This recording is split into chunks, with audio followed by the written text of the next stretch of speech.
people always joke, say I didn't choose this life, it chose me. It was definitely one of those situations. I've been singing since I was a child, and even when I tried to go to school for different things and try to, you know, take different career paths, I always found myself leaving work and going to the studio, or taking time off to do out of town gigs. Like, music was always where my passion was. So eventually I just made the decision to drop everything and focus wholeheartedly on that.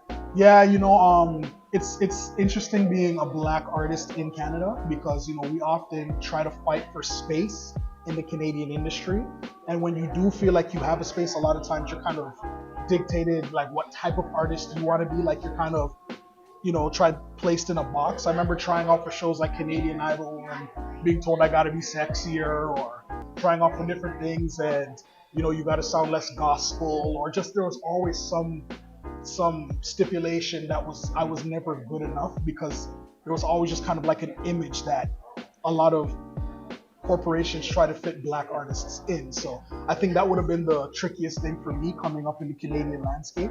But we're in a beautiful time now, because in this present day of social media, I'm able to just be my authentic self and grab support in and outside of the country, right? So I feel like there's a lot more situations now where people can make a career for themselves right in their backyard. People can turn on a video camera now and log on TikTok and become viral overnight.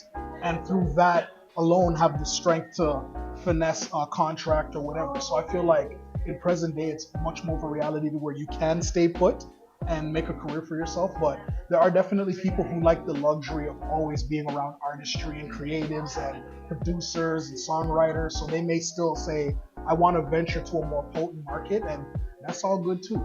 We all just got to carve our own lane.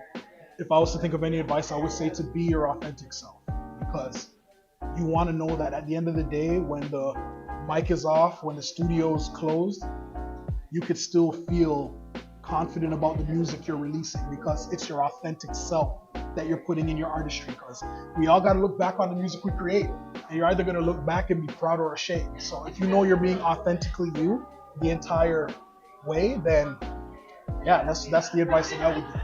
You hear that? Keep it 100. That's be authentic. Keep it real. It's been a pleasure. Yes, sir. Thank you so much. Thank and we you. look to hear from you soon. Appreciate you. All right. Take care.